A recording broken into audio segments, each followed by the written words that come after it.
Welcome, everyone, to ICSS Sunday Morning Marxist Forum. My name is Alan Miller, and I'm a member of the Program Committee for ICSS Sunday Morning Sessions. We're based in Oakland, California, in the San Francisco Bay Area. Our weekly programs are online via Zoom every Sunday morning at 10:30 a.m. Pacific Time, and you can sign up at our website, icssmarks.org, to receive weekly email announcements for our Sunday sessions. You can also view videos of past presentations and send us a message using our contact form on our website, which again is icssmarks.org. We also want to call your attention to our donation page where you can make a donation to support our programs. We have a great program today. The title is Trumponomics and U.S. Empire's Approaching Crisis. Our speaker, Professor Jack Rasmus, will help us to better understand important events of the day, including why Trump wants to end the Ukraine war, what's up with the US, NATO, and Europe, and why the Department of Government Efficiency, DOGE, proposes a $2 trillion cut, $2 trillion in cuts to foreign aid and domestic US spending. Dr. Rasmus teaches economics at St. Mary's College of California and is the author of numerous books, including The Scourge of Neoliberalism, Central Bankers at the End of Their Rope, and forthcoming in October, The Twilight of American Imperialism, which we're really looking forward to. Not the Twilight, but the book, both. He's the host of a weekly radio show, Alternative Visions, and a journalist who writes for numerous publications. Jack also has a long history of working in the labor movement as a union president, contract negotiator, and organizer for several unions, including the UAW, CWA, and SEIU.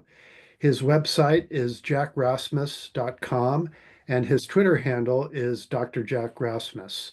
And Jack has actually spoken many times on our Sunday morning sessions.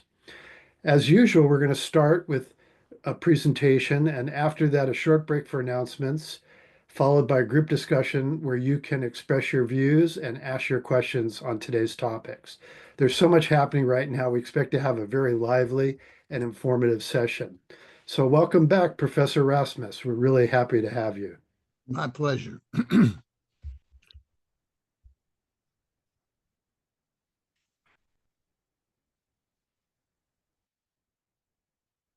Okay, should we just start? Yeah, just go ahead. Sure. Okay. All right, so, the topic today is trying to understand what the hell Trump is doing. It seems pretty radical, doesn't it? And he's popping off a lot of these strange, extreme positions, it appears. And it seems to be pretty chaotic. And the Democrats are just sort of saying, he's attacking democracy and et cetera. Democrats really don't understand, at least in their public statements, what the hell's going on. And we'll talk about that a bit. But first we got to understand, well, what's all this chaos that appears to be chaos in domestic policy and in foreign policy? Some radical developments, at least they appear to be. Trump trying to put down and pull out of the Ukraine war and all the conflict with NATO going on, and likely pull out of NATO that's coming. What's all this Greenland and Panama Canal thing? What's all this about? What's the policy towards China here? Tariffs, etc. Well, it's not so crazy if you try to understand it in context and historically here with the U.S. Basically, fundamentally, what we've got is the U.S. empire is in trouble.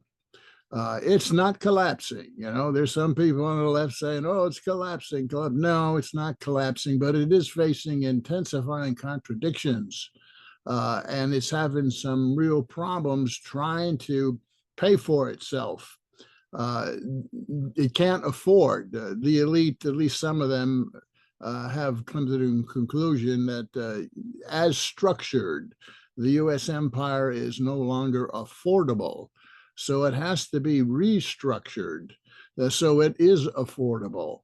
And that's kind of the theme that I'm focusing on here. You can understand what's going on in domestic and foreign policy if you understand that behind it all, there is a imminent imperial restructuring going on, or an attempt to, early stages. And that includes domestic policy too, not just foreign policy, because they're all interlinked. It's all part of the cost, you see, of running the empire. There's a domestic element and an international element to the empire. So restructuring of the empire is the theme here, and it's also the flip side of that coin is neoliberal policies, because neoliberal policies, which took root in the late 70s, early 80s, and continued to expand, were really about restoring U.S. global economic hegemony abroad and whacking the social movements and unions and workers domestically. It's a very class-based policy, and neoliberalism is really imperialism. I've always had reservations about using the term neoliberal instead of imperial. Neoliberal is kind of concocted by academics, to, I think, obfuscate the fact that this is an imperial policy here, neoliberalism, and it worked. In terms of interclass, capitalist class conflict, it pretty much tamed its challengers in the 80s, 70s, and 80s, who were mostly Europe and especially Japan and the USSR. It successfully tamed those. It also tamed the social movements, the unions, and we'll talk about that, and workers, and the social movements that were associated with the 70s. So neoliberalism as an imperial restructuring set of policies, economic and political, were quite successful. But they generated their own internal contradictions. And by the 21st century, the end of the first decade, 21st century, those contradictions began to intensify. And since at least 2008 here, we've seen the growing contradictions in neoliberal policies, attempts to resurrect it to its apex period in the late 90s, early 2000s, to of no avail here. There's trouble trying to resurrect neoliberalism. It hasn't collapsed, but it is certainly not as efficient and working as it was before. So you got to understand what's going on with Trump is both an attempt to restore neoliberal policy effectiveness, which served the empire well, and the empire itself. Let's look back historically here on the whole idea of restructuring going on. American capitalism has restructured itself on several occasions here, at least 4 times in the last century. The first restructuring occurred back in 1914-19, again, associated with the First World War. It was pretty obvious World War was coming here as early as 1912. And the U.S. began to restructure itself in anticipation of participating in that war. In the Spanish-American War, 1898, 1903, what happened there was they did not have a fiscal basis for an imperial war strategy, the USA. How did they finance that Spanish-American War? Well, they taxed property owners. And that caused a lot of heartburn by a lot of capitalists. They didn't want to really pay themselves, and only certain capitalists, who had a lot of property, ended up paying. So there was a realization that they had to establish a new fiscal policy here if the U.S. was going to take its place on the global stage. You see, the Spanish-American War was the first sort of entry onto the global imperial stage. Small entry here compared to UK and France. But they saw World War I coming, and the elite, understood that they couldn't finance that participation once again the way they did the Spanish-American War. So what did they do? They developed the income tax. in 1914-15, the corporate income tax and the personal income tax. By the way, the personal income tax really just taxed capitalists and the wealthy. It didn't really apply to the working class. That would not really happen until the Second World War. So you got this new fiscal basis. You also got the creation of the Federal Reserve, the central bank in 1914. So you have fiscal monetary policy now that would enable the U.S. to step onto the global stage, which the U.S. did, and it established a new role for the dollar. You see, the Fed, when it was created, was really totally, completely run by the banks themselves, especially the New York banks. And the New York banks took over the role of managing the dollar on the global stage. It was a creation of the New York banks, really.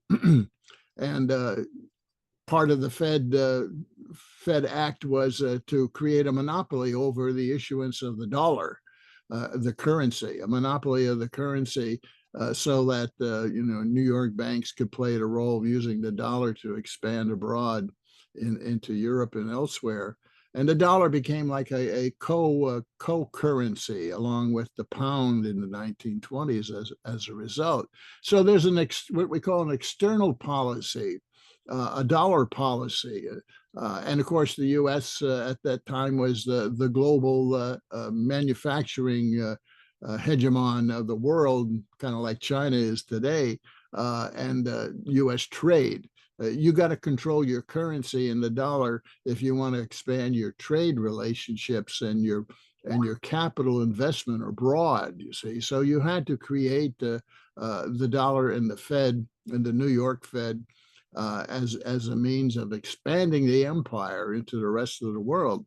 Well, that was part of the restructuring around the First World War. There were industrial restructurings as well. The unions were allowed to expand in the war industries temporarily, and then they were busted right after the war. But you had the government involved in the economy for the first time, managing war mobilization and war production. Okay, so those are fiscal, monetary, industrial, and dollar trade policies that were all quite new and were all part of enabling the empire to expand, and they worked. Okay, but they broke down with the Great Depression, right, and the wars that happened. These restructurings don't last forever. They work in a certain context of economic relations and states, relations between states at the particular time. But what works at a particular time develops its own contradictions over time, and it does not work so well. And that's when they have to do another restructuring to come up with a different mix of fiscal, monetary, industrial, and external policies and political institutions to enable those economic policies to take effect. Political institutions have to change to enable and to assist the new policies. Well, the second restructuring begins in the midst of World War II in 1944. In sort of event apex is the Bretton Woods Agreement coming out of World War II in 1944. Well, what happened there? Well, external policy was dramatically restructured here. The dollar became the global currency, no longer really sharing that role with the British pound. Europe destroyed itself pretty much economically, pretty much gave up its empire to the U.S. capitalists as a result of World War II.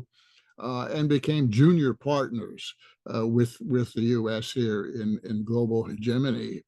But it was the dollar that became the dominant currency, right? And that was enabled by the creation of the IMF and the World Bank and the dollar system and so forth. That was a big change. A big change in fiscal policy. The whole idea of boosting the economy through war and defense spending became institutionalized, and it continued after World War II. It just shifted to new weapons production and so forth, the Cold War, et cetera. So fiscal policy was pretty much what we recognize today. It was World War II that really revolutionized fiscal policy on the defense side. It wasn't the 1930s, which was a foray into domestic social programs, which, to some extent were rolled back after World War II. The restructuring post-War II, World War II restructuring also included taming the unions again. Taft-Hartley Act in 47 was really the indication of that. The unions had expanded by organizing new areas and jurisdictions during the 30s and really grew most during the 40s when there was a policy of, okay, in exchange for a wage freeze, you unions could have all the members you wanted, and management would not resist it. People used to join the unions as employment rose simply by signing a card at the time that they were hired. There was no really attempt to prevent unionization. But after the Second World War, the power of the unions was severely restricted here, particularly the right to strike. You should think of Taft-Hartley as a series of measures designed to pull away the ability of unions to strike, and it worked. And a few loopholes left were closed, a decade later with the Landon-Griffin Act. So post-war, taming the unions again, that was part of the restructuring, and it worked. After Taft-Hartley, the only union gains were because of pretty much growth of the industries, not because of new organizing, until we got to the 60s and 70s and the public workers began to organize. But that's a later story. So the restructuring after World War II, new fiscal policy, the monetary policy was, okay, Fed, all we want you to do is to issue bonds to restore the government debt. That's and then after 10 years that was completed. But the Fed was not allowed to engage in monetary manipulation, with interest rates. And so the interest rates were set according to the need to restore the debt, not to try to increase production or slow the economy or anything like that. The Fed was in the 1930s was put in the doghouse by FDR and wasn't let out until Eisenhower. So those were new policies. External, the U.S. was the global exporter. There was no one else to compete with it because the rest of the world was on its knees. And that meant the dollar, was in great demand because it was really the main currency now. There were no competitive currencies. So you see the mixes of fiscal, monetary, industrial, and external policies that enabled the expansion of the empire in World War I and after, and then once again in World War II and after, a different mix of these policies. And then, of course, they lasted for another 3 decades effectively. But in the 60s and 70s, the contradictions of that post-World War II policy mix broke down once again, and we had the crisis of the 70s. And out of the crisis of the 70s, what was the crisis? Well, growing competition on the part of Japan and Europe to the American dominance, as well as new aggressiveness politically by the USSR in a limited sense, but nonetheless a challenge from the USSR, in Africa and places like that. And also the crisis of inflation, right? Well, what was that? That was supply side, because part of the crisis of the 70s was the nationalization of the oil fields in the, in the Middle East and in North Africa. And certain reforms came out of that. But the crisis of oil and who's going to control the oil, the chronic inflation of the 70s, the challenge from Japan and Europe to some extent, and also the USSR, domestic movements of various kinds in the U.S., and the unions challenge. People, our history is not really clarified for folks, but the biggest strike wave that occurred in U.S. history was not during or after World War II. It was in 1970-71. That's when the big construction unions, which used to have geographic contracts. At one time there was one construction contract for all North California, and all the construction trades were part of it. Of course, now it's all fragmented. But there was a big construction, powerful construction unions went on strike and got big wage gains in 70-71. And that was followed by the Teamsters.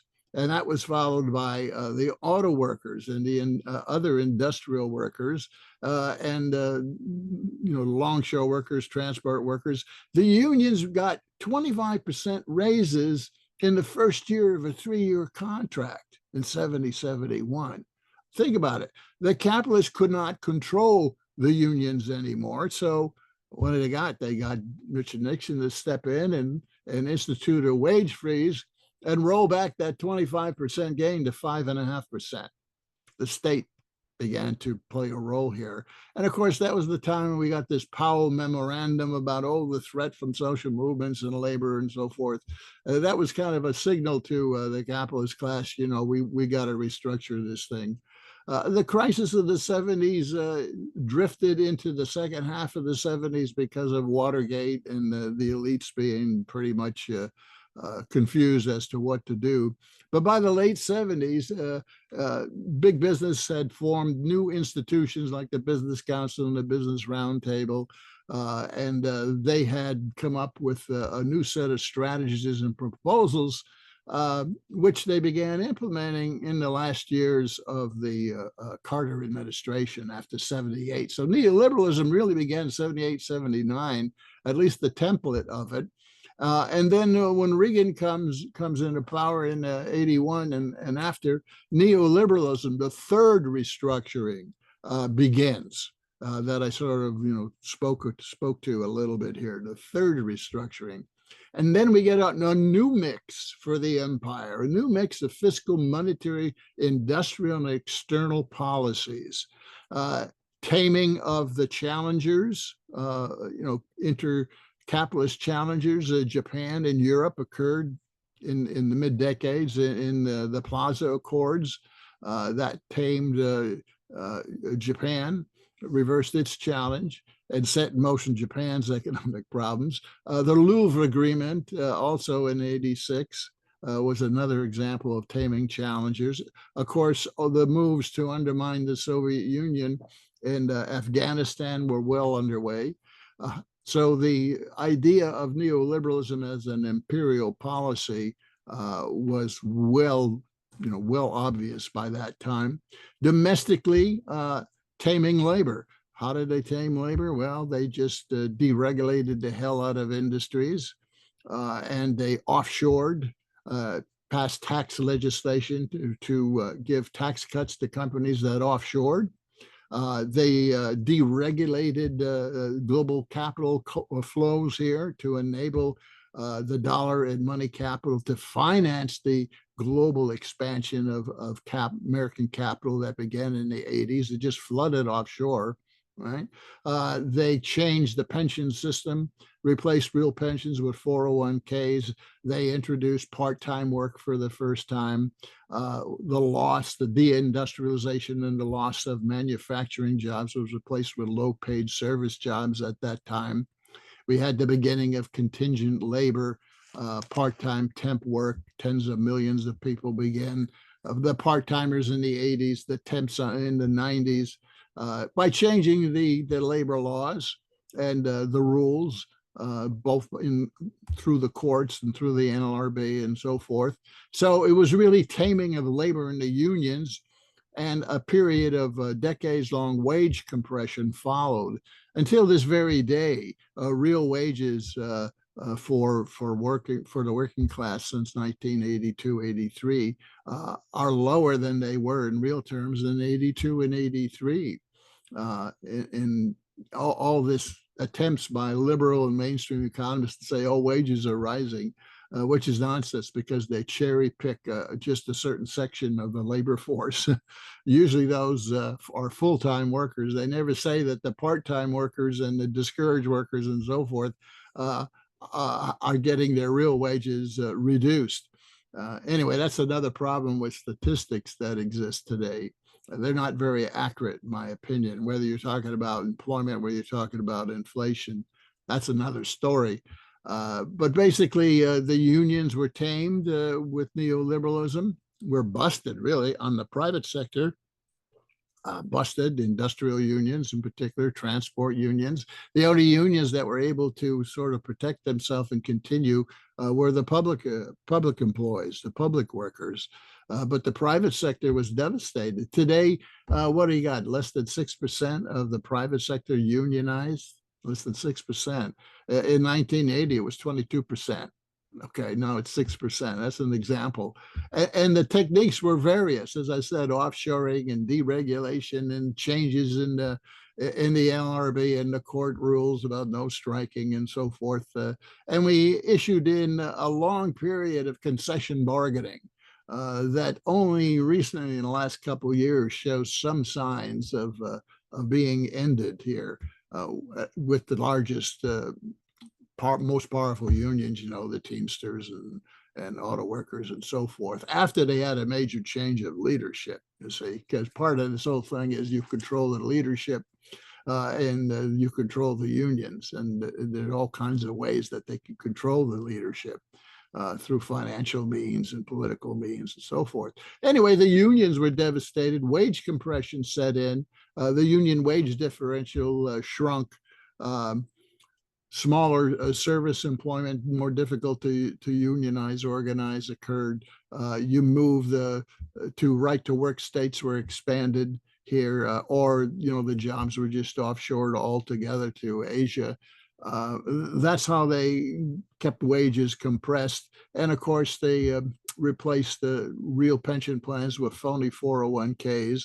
And then they shifted the cost of health insurance onto the backs of workers to the benefit of management. So these were all forms of industrial policy and deregulation, of course, of industries and deregulation of finance, which in the early part of this century ended up with financial deregulation and the bust that occurred in 2008. These are all ways of assisting of capital to expand and thus the empire itself, expand domestically within the U.S., expand geographically outside the U.S. And that's what neoliberalism really is about. On the external side, of course, we got the financialization, which meant eliminating flows on money capital globally across countries. There used to be a lot of controls on money flows. Well, those were all eliminated, and we saw the expansion of U.S. capital, finance capital. The hallmarks of neoliberal restructuring are globalization, which is really another way for imperial foreign investment, right? And then, of course, financialization, because when you talk about global expansion, it's not just with goods production, it's with money flows. And in terms of Federal Reserve and monetary policy, the hallmark of the neoliberal restructuring is low interest rates caused by flooding the economy, both U.S. and global, with free money. That's what the Fed has done since 1986, free money. It's called the Greenspan put, right? And that, of course, is, financed all the financial speculation, and with it, the financial fragility and instability it has produced in the U.S. and globally, in these periodic explosions, financial speculation and explosions that go on. The latest brewing, of course, is the crypto thing. And other forms of financial speculation going on with derivatives, etc. Okay, so you got to understand that neoliberal restructuring, fiscal policy, monetary policy, external policy, part of this was the creation of the WTO, World Trade Organization, because that was a concession by the U.S. capitalists to the rest of the global South, which was growing in terms of its influence as it industrialized here. So they sort of gave that concession because the U.S. in the previous restructurings maintained total control over exports and of goods and money capital. So, they allowed a small reform here in the late 90s. And then the U.S. capitalist, all the free trade expansion, that's part of the external policy in the neoliberal period, which pretty much came to a halt here in the last decade or so. But free trade, that's part of these external policies. So anyway, that's the set of neoliberal policies. Just to recap, neoliberalism is unlimited defense and war spending, austerity on social program spending. Of course, that ebbs and flows, right? It's not constant all the time, but that's the long-term trend in fiscal policy, and also tax cuts. That's fiscal policy. Tax cuts designed to subsidize investment, business tax cuts, not so much consumer tax cuts, right? That's fiscal policy. Tax cuts for business and investors, right? Austerity social programs, war, defense spending expansion. Now, the consequence of that is annual deficits and accumulation of the national debt, which is just a summary of annual deficits. That's been occurring under neoliberalism since Reagan. If you look at what we got in terms of deficits and debt, the national debt when Reagan came in was less than $1 trillion, or just about $1 trillion national debt, right? By 2000, the national debt was $5.5 trillion. So over 20 years, it goes from 1 trillion to 5.5 trillion. Okay, by the time George W. Bush leaves, it's almost 10 trillion. By the time Obama leaves, it's 26 trillion. And now it's probably about $37 trillion. So you see this acceleration of the national debt, which is a result of annual deficits accelerating, growing. We are now running, since 2020, we've been running annual deficits here, fiscal deficits of well over $1 trillion a year. Like last year was 1.8 trillion. Now we're running on a $2 trillion plus rate of national of deficit, and 36 trillion national, 37 trillion national debt.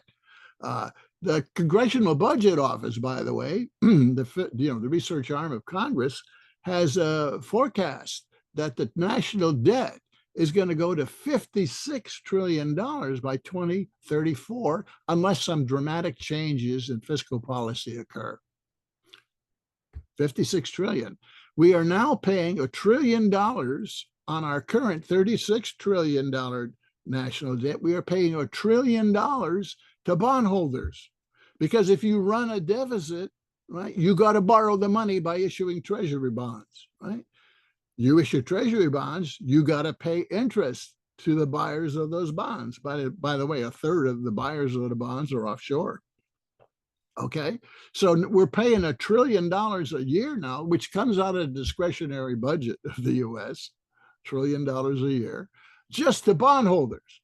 On top of that, we're spending defense $1.3 trillion, $900 billion alone to the Pentagon and rising, $900 billion, okay? And the other $300-400 billion are the other areas of what's really national defense, like the Energy Department. Froze. All of the, did someone say something? Okay. You were frozen for a few minutes. Maybe you can repeat the last few sentences. Okay, I'm talking about the debt, the national debt and the deficits, okay? And I'm talking about $37 trillion of national debt now, and running deficits well over $2 trillion a year. Okay, think of those numbers, $2 trillion a year, right? And a national debt 37, interest rates on the national debt are costing $1 trillion a year now. According to the CBO, by 10 years from now, the national debt will be 56 trillion, and the interest payments to bondholders 1.7 trillion every year. Okay, keep that in mind because it's unaffordable. They can't continue that fiscal policy anymore. It's too expensive. You can't keep paying bondholders $1 to $2 trillion a year and paying the military-industrial complex and the Pentagon $1 to $2 trillion a year and cut your taxes, mostly to businesses, even further. How much have we cut taxes since 2001? $17 trillion in tax cuts. How much have we spent on wars? $9 trillion. So the tax cuts and the wars, i.e. fiscal policy, 26 trillion of the $36 trillion national debt. It's unsustainable. You know, never in the US history have we cut taxes, including that much, while we increased war spending that much. You know, usually in the world wars, we raise taxes on the rich, particularly in order to help fund the wars. We're doing ass backwards here. We, the U.S. empire, is doing ass backwards. It can't sustain that kind of a policy of tax cuts at the same time that you're increasing defense and war spending. It's just unsustainable. You end up with $2 trillion a year deficits. And on top of that $2 trillion a year, you're paying $1 trillion plus to bondholders who are the rich. Corporations, banks, wealthy individuals buy bonds, treasury bonds. Right? It's a formula that's unsustainable, and it shows the contradictions of fiscal and monetary policy. Basically, that contradiction is, in terms of fiscal policy, government spending and tax cuts don't get directed into the real economy as much as they used to. A lot of it funds financial asset speculation and offshore investment. So the amount of what they have to provide in tax cuts and spending increases has to increase, because less and less of it is actually getting into the real economy. The same thing with the Federal Reserve, interest rate policy. They got to lower rates even more and more to stimulate any real investment, right? Or when you get inflation, they have to raise it higher, which they can't do because, as we saw recently, 6% interest rates were the max they could do because they were starting to precipitate financial instability in the regional banking system. So they can't raise interest rates as much as anymore. They have to lower them to zero if they want to stimulate the real economy. The problem is financialization and globalization has meant that fiscal and monetary policies are less effective, and they got to throw more and more money to get a bang for the buck. But that more and more money means more and more bigger deficits and interest payments and so forth. So you get now to Trump, right? And what do we see? What do we see is an attempt, in my opinion, to cut the cost of empire so that they can fund weapons, you see, because the U.S. is behind in terms of weapons development, behind China and Russia. The U.S. drone development is behind, and the U.S. hypersonic missiles is behind. In other areas of technology, the U.S. is apparently behind. So they've got to find money to invest in these new weapon systems. Where are they trying to find it? They're cutting all this waste in maintaining the global empire. You know, they're cutting US aid that adds nothing to US weapons development, adds nothing to the US economy. It's wasted money in terms of GDP, National Endowment for the Democracy, all the CIA's wars. You know, this is money, the Middle East wars, this is money that is thrown down the crapper. It doesn't really provide for defense anymore. They've got to find ways of reinvesting the weapons and restructuring the Pentagon to cut waste there too, so that they can move that spending into where they really need it. And that's how you should see what's going on with Trump, with the Ukraine war, and even NATO. Trump and that wing of the capitalists realize that, we're throwing all this money at NATO and it's not necessary. Let the Europeans do their own defense and we can save, all kinds of billions of dollars. And then the Ukraine war is just an extension of that, an extension of NATO, and an illustration of terrible waste. $300-400 billion we've thrown down that rat hole called Ukraine, right? Trump wants to consolidate the empire. He wants to cut the costs. He wants to get out of NATO, at least by stages, right? Cut that cost. He wants to quickly cut the cost of Ukraine. All the 800 bases around the world, a lot of those are not needed. He'll cut that. All the foreign aid will be cut, except of course for Israel. And then we've got other reductions. They're looking for reductions elsewhere. Look at the Pentagon. When we came out of World War II, we had 4 4-star generals and 1 4-star admiral. You know how many we have today, 4-star generals? 45. 45. It's an example of how you got this bureaucratic bloat that's occurred because of the empire. A bureaucratic bloat has occurred here, and they're trying to cut out some of that bloat. But keep in mind, it's not that they want to cut defense spending. They want to move the money around. That's what they want to do. And that's the key thrust here of what we're looking at. We're also looking at a struggle going on between the government, the elected part of the system, and the capitalist state, the bureaucratic apparatus, which has grown in size and cost and power over the elected government.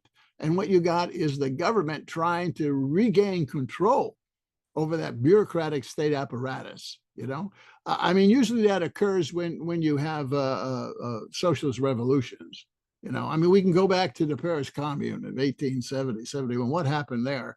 Well, we had there was an uprising. The workers took over Paris, and then they took over the government, and then they went to the Bank of France, Bank of Paris, and say, we want your gold because we want to restructure the economy, right? And the bankers talked them out of it.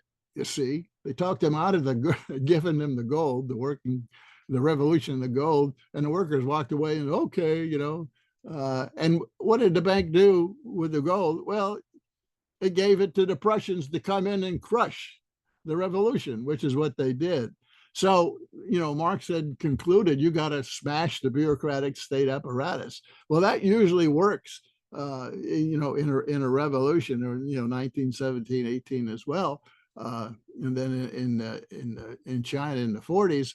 But what we got now is kind of a struggle between the government that wants to restore control over the state apparatus and savings there because it is bloated as hell.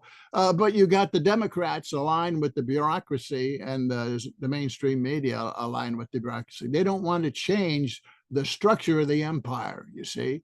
Trump realizes that the empire can't be sustained, wants to change it, wants to move the money around, but you've got the resistance on this other side of this. You got a split the capitalist class going on over what to do with the contradictions of empire, in my view. Then you got the tax cuts, right? That's fiscal policy. He's trying to change the tax cuts, but not fundamentally. Not fundamentally. He wants to give more tax cuts for investors to stimulate the economy, because since 2008, the U.S. economy, given current fiscal monetary policy, is not growing. We had the crash of 2008-9, negative GDP. We had $787 billion fiscal stimulus by Obama in 2009 and 10, right? It didn't have a strong effect on the economy for reasons I talked about before. And we had a growth rate of only 2/3 of normal coming out of 2008 and 9. It was a very slow growth rate. It took 6 years to get the jobs back that we lost in the crash, right?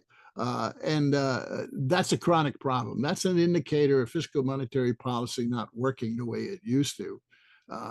And then we get Trump. Trump comes in and he gets this big tax cut in 2018. It doesn't really stimulate investment. And it's hard to tell what its long-term effect would be, because then we have the crash of 2020, 21. And, I'm not convinced that that wasn't purposely done for political reasons because of the splits in the elite. But anyway, we have the crash of 2021, which is even worse than the crash of 2008. And we come out of that crash, we spend $6.7 trillion of fiscal stimulus. Obama spends $1 trillion of fiscal stimulus and gets a weak recovery, right? In 2020, we spend $6.7 trillion of government spending and tax cuts to deal with that crash. 3.1 trillion in 2020 under Trump and a Democrat Congress. 2021, another $3.7 trillion, $1.9 trillion for stimulus, direct stimulus, the American Relief Plan, 1.7 trillion where Biden took some of the money and threw other money in and gave subsidies to business investment. The infrastructure bill, the CHIPS modernization bill, and the so-called Inflation Reduction Act. $1.7 trillion of subsidies and tax cuts and grants to business, because in 2022 the economy entered a double dip recession that they don't talk about much, right? So that was $6.7 trillion. And what did we get out of $6.7 trillion plus another $4 trillion of stimulus, monetary stimulus by the Fed? $10 trillion were spent in 2021-22 to stimulate the economy. What did we get? Well, the first full years of recovery, not reopening the economy, but recovery, 22, 23, 24, we've barely averaged 2% GDP growth. $10 trillion gets you a 2.0 GDP growth. It's not working. It's not fiscal monetary policy is not stimulating the economy the way it used to, because a lot of it's getting siphoned off into financial assets in the rest of the world. You see, financialization and globalization, imperialism, right, is undermining the domestic economy and making, domestic policy ineffective. And the result of that ineffectiveness is what? It's rising deficits and debt. That's the consequence. That's the indicator that the policies are in contradiction. Increasingly, they're not working. The same thing with external policy. Over the period of the neoliberalism, the role of the dollar is shrinking. It's shrinking. It's only 50% or so, I think, of a transaction currency, 50% of reserve currency. So it's been shrinking, and that means less power. And then, of course, we get the Ukraine war. In all these cases, we've seen the shift and the restructuring occur because of wars. The wars accelerate the whole process. World War I accelerated it. World War II, right? Vietnam and that crisis in the 70s. And now we see Ukraine. These contradictions were occurring and developing anyway, but they get accelerated when you have a war. And that's exactly what's happening with this war in Ukraine, because associated with it are these external policies of sanctions on Russia, which aren't working on Russia, but are, impacting the hell out of Germany and Western Europe. Right? But the idea of the sanctions as a war policy here is accelerating the decline of the dollar and the rise of the BRICS. The BRICS were growing slowly, but if you look at it now, they're expanding rapidly here as a result of the sanctions policy, because the sanctions are a threat to these countries. If you don't play by the dollar, then we're going to take action and primarily not allow you access to the dollar here, and therefore buying things that you need in exports and imports. So the sanctions have exacerbated the crisis of external policy and the role of the dollar here long term. A big difference today with the crisis here at this particular point and the effort. Think of Trump's policies as an initial effort to try to restore neoliberalism and or to restructure the economy. We're only at the very beginning, and it's not clear whether he's going to succeed in doing this, but that's really what this is about. And it's more difficult this time, I think, than ever before to restructure. Why? Because the external policy restructuring with the problem of the BRICS and the sanctions and so forth represents a competitor threat to the empire greater than any of them before. Certainly greater than Japan and Europe in the 80s, right? The BRICS are a global industrialized sector of the global economy that poses a major threat to the American empire, a greater threat than ever before. Why? Because this is not at 1985 anymore.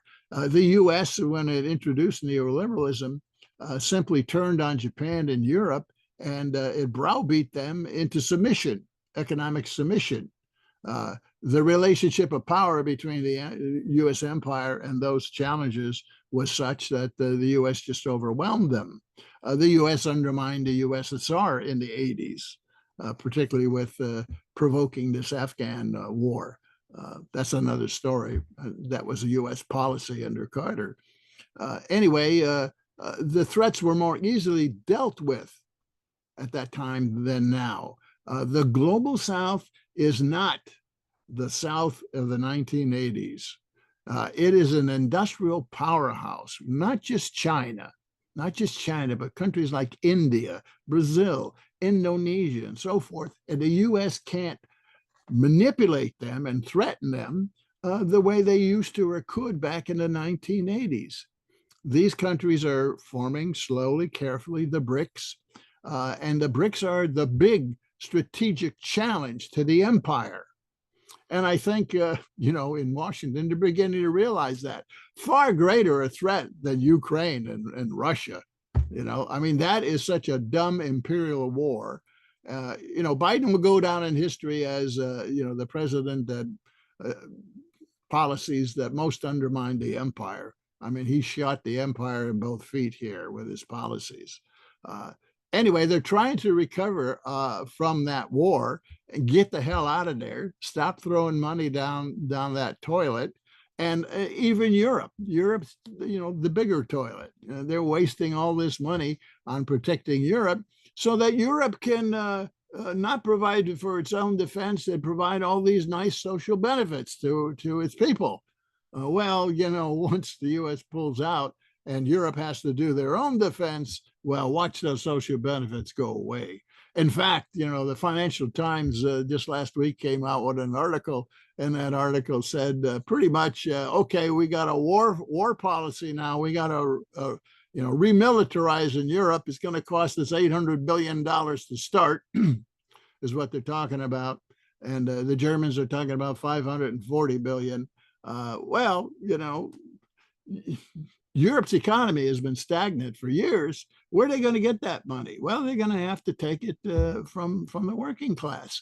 And that's what that Financial Times article said, pretty much. Well, warfare state for the welfare state is how they put it. I forget the exact headline, but, it was posed that get ready, because we're going to have to cut these social benefits if we want to spend $1 trillion, which they just announced, on remilitarizing Europe.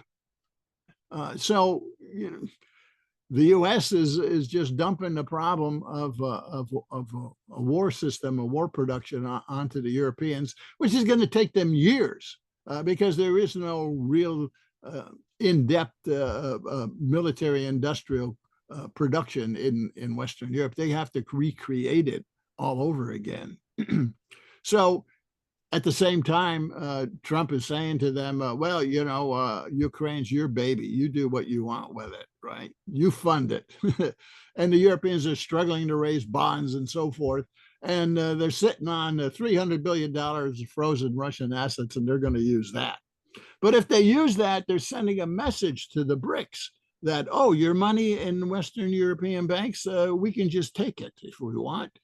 And that's not going over too well, with the BRICS. And in fact, Saudi Arabia has told France, said, you take that Russian money, we're taking our money out of your banks, right? If they do that, if there's outflow of all the investments, particularly from the Middle East, out of the European banks, guess what happens to European currency? It collapses. That's what happens. Big crisis. So the Europeans are between a rock and a hard place. How do we fund this continued war in Ukraine with the U.S. pulling out and without taking the Russian frozen assets?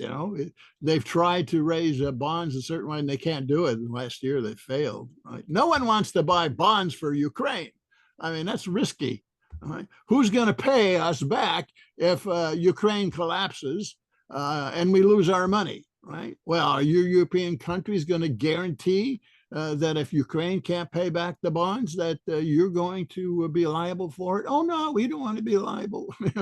So the private sector says, "Well, go to hell. We can put our money somewhere else, less risky. We're not buying your Ukraine bonds."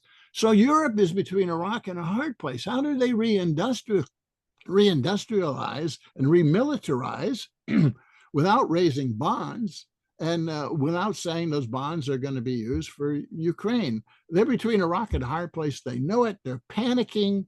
They're holding these emergency conferences and everything. And there's nothing they can do. Trump pretty much has them on a string, I think. And if the U.S. pulls out, well, what's that? That's all that spending going into the Western European economy is going to be pulled out as well. And the economies are stagnant now. What the hell are they going to do? Okay, so that's Europe. You see, Europe is going to be relegated to a backwater in the global economic and political system here. It's the BRICS with China and Russia versus the U.S. And the U.S. is trying to consolidate the empire. First, because of the cost, they can't afford them. They're cutting out all the fat, right? Because they got to fund the new weapons development if they're going to focus on China. They're consolidating back to the Western Hemisphere and to protect their lake called the Pacific Ocean. You see, all this stuff in the Middle East and all this stuff in Europe has proven over 20 years to be a total waste here for the empire. And the empire cannot continue to fund NATO, Ukraine, Middle East, going after China, right? Maintain the empire all around the world with 800 bases. They cannot do it anymore, and they know that. And they're restructuring fiscal policy and monetary and external policy as a response to this crisis. And that's how you need to understand what's going on, the domestic and the global. I mean, look, what's Greenland and Panama Canal about? That's Western consolidation of the empire. The U.S. is looking at Russia, which has a well-developed Arctic strategy, and the Arctic is drying out, and I would say drying out, but the ice flows are opening up a constant passage now, through the Arctic. Russia has this well-developed Arctic strategy. I think they got like 50 icebreakers or whatever, and the U.S. has 2, right? The U.S., of course, has Alaska at one end of the Arctic. What's at the other end? Greenland. They need Greenland, and they need Canada's far north to develop their own Arctic strategy. That's what's behind it. And of course, there may be minerals in Greenland as well. It's about competing globally with the Russians in terms of Arctic strategy. What about Panama Canal? Well, all the initiatives against the Panama Canal by the U.S. has to do with China. That's penetrating, was buying up parts of the Panama Canal and cutting deals with, Panama, the country here. And the U.S. has stepped in and said, no, Panama, kick them out, kick China out. kick them out of these initiatives, these economic initiatives, and that's exactly what Panama has done so far. And now, just last week, we got news that Blackhawk is buying up the ports on both sides of the Panama Canal. That's the first stage. The U.S. will take over the Panama Canal. They may leave some token, legal arrangement for Panama, but that's going to be taken back by the U.S. already is in the process. Trump will get Greenland, okay? But this is part of the Western Hemisphere consolidation after decades of pissing away in the Middle East, which the U.S. doesn't need Middle East oil anymore. It's got a glut of oil because of new technologies and fracking here in North America. They don't need it the way they needed it in the past. And, besides, there's a nice relationship between Saudi Arabia, MBS, and Trump here, right? They're not worried about the oil anymore to the extent they were 40 years ago. Technology has enabled that. So you've got a change in the political arrangements, the political institutions as we restructure, less emphasis on UN institutions and on NATO and so forth, and reestablishment of new relationships that we're going to see. We have a change in fiscal policy as we try to move the money around to protect the empire. Monetary policy has not changed so far, but I predict there'll be a clash between Trump and Fed Chair Powell before this is over to get Powell to reduce interest rates, because neoliberalism requires low interest rates. And right now they're too high. And that independence of the Fed, we saw that during Trump's first term. He browbeat the Fed and got them to reverse their interest rate hikes in 2017. Well, he's going to do it again. But right now he's preoccupied with getting the legislation passed here for the tax cuts to continue and this whole restructuring of fiscal spending that's going on. By the way, the tax cuts, people aren't too aware because the mainstream media won't say much about it, but in tax cuts are $1 trillion of embedded middle class, working class tax cuts. There's $1 trillion of tax cuts in there. What are they? No tax on tips, that's $100 billion that could be returned to workers, right? No tax on overtime, that's $250 billion that could be returned. This is over 10 years. Eliminate the tax on Social Security benefits and checks, which Reagan instituted back in the 1980s. Before Reagan, grandma and grandpa weren't paying any tax on their Social Security benefits, right? And then, of course, you got Clinton in the 90s, and he upped that to 85% tax on Social Security benefits, right? $550 billion if you end taxing on Social Security benefits, goes back to the working and middle class, $550 billion. And then there's the SALT deduction. SALT is state and local taxes, right?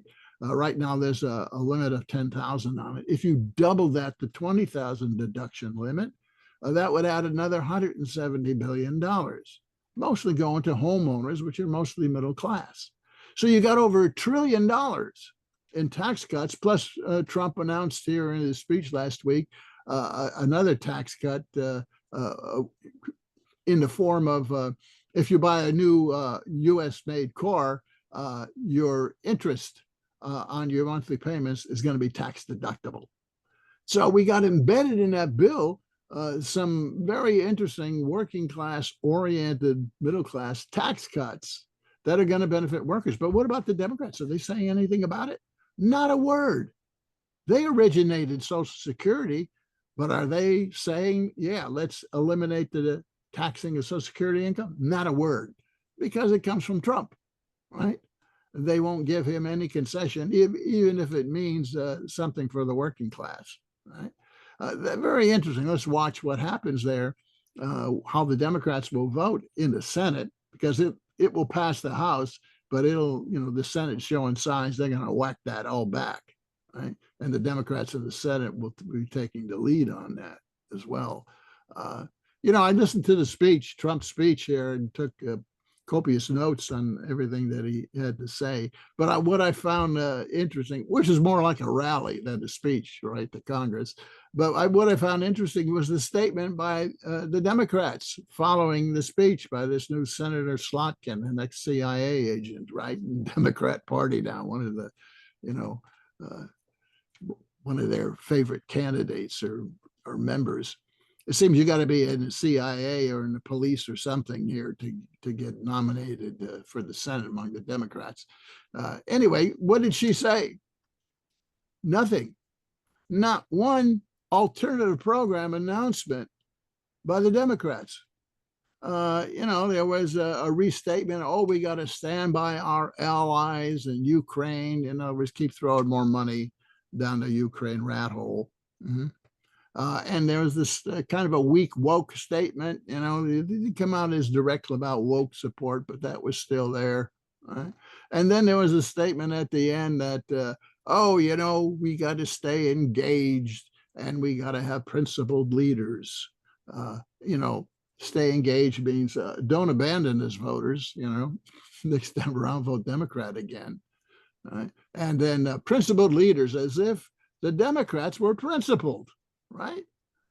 I mean, war policies, war spending, chronic wars everywhere, supported by Biden, sanctions everywhere, undermining, their own empire, moving money off from the American Relief Plan to give it to investors and businesses, shit canning the Build Back Better plan that was supposed to continue. Spending on social programs, attacking, threatening a railroad, anti-strike for the railroad workers, right? Declaring from the beginning that there'd be no increase in the federal minimum wage. I can go on and on about the Democrats who have abandoned the working class. They were kind of abandoning it for a long time, right? But they've clearly abandoned the working class, and they've thrown up all this woke shit as a great distraction that we're supposed to vote for. Well, that formula is dead, right? But my point is the Democrats show no sign of coming up with an alternative program that would appeal to the working class. And I believe that the Republicans and the Trump forces will deepen their influence in the working class, which began in this last election. And that's maybe how you should see these working class tax cuts that are already embedded, right? In the tax bill.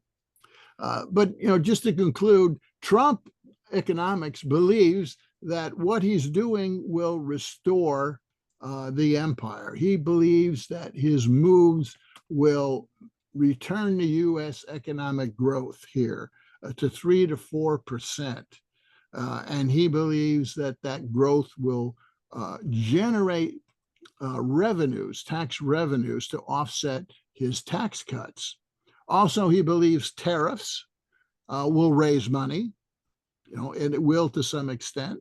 It will boost GDP because it will reduce imports and net exports, contribution to GDP, right? He believes that his $5 million coin, right? Remember that, to all rich folks to come in, is going to raise a lot of money, right?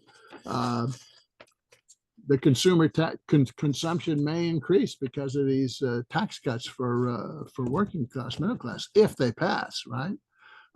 He believes that his tariffs will force American businesses and other foreign business to reinvest in the U.S., right? That will stimulate business investment and therefore tax revenues. Whether that happens or not, we'll see. That's a long-term thing.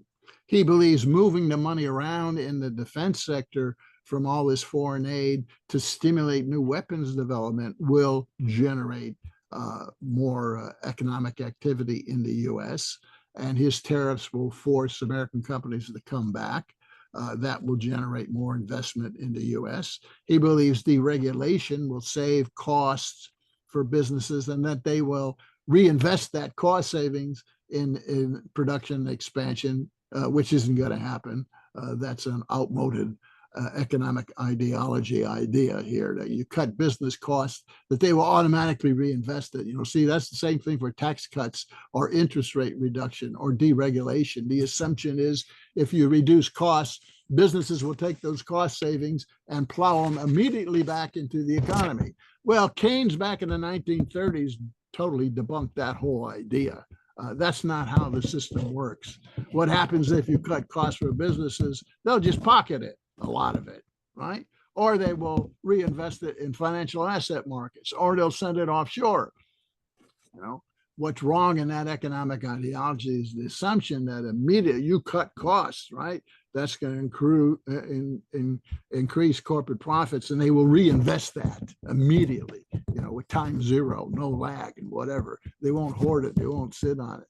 It's a totally debunked economic theory that business tax cuts or any kind of cost tax cuts, deregulation or whatever, will stimulate real investment. There's no empirical evidence of that. And we saw that with the tax cuts in 2017-18, right? $4 trillion. Did it stimulate anything? No. Trump's whole idea back in 2017 was that if we cut taxes $4 trillion, that will stimulate investment and bring back tax revenues. That's supply side bullshit, right? Tax cut bullshit doesn't work, right? And we saw it didn't work. We got a collapse in 2021, and the economy has been, just stumbling along at 2%, despite all that fiscal monetary stimulus, just like it did under Obama. DOGE is going to cut $1 trillion in social spending, plus $1 trillion in war spending, defense spending, these measures that I talked about, $1 trillion. Well, I don't think that $1 trillion is going to be in more spending is actually going to be cut. That's going to be redirected somewhere. But the cuts in social spending, $1 trillion, DOGE, are real. Those are going to occur. And how are they largely going to occur? Well, they're going to lay off and get rid of federal workers, aren't they? And then state and local workers. What's the cut in getting rid of the education department about? Well, just throw that cost onto the states. The federal sector is not going to have that cost and help balance that federal budget. But the problem's still going to be there. How you're going to fund education? The states, some of them will cut the hell out of it. But $1 trillion in domestic cuts. By the way, compare that to Obama.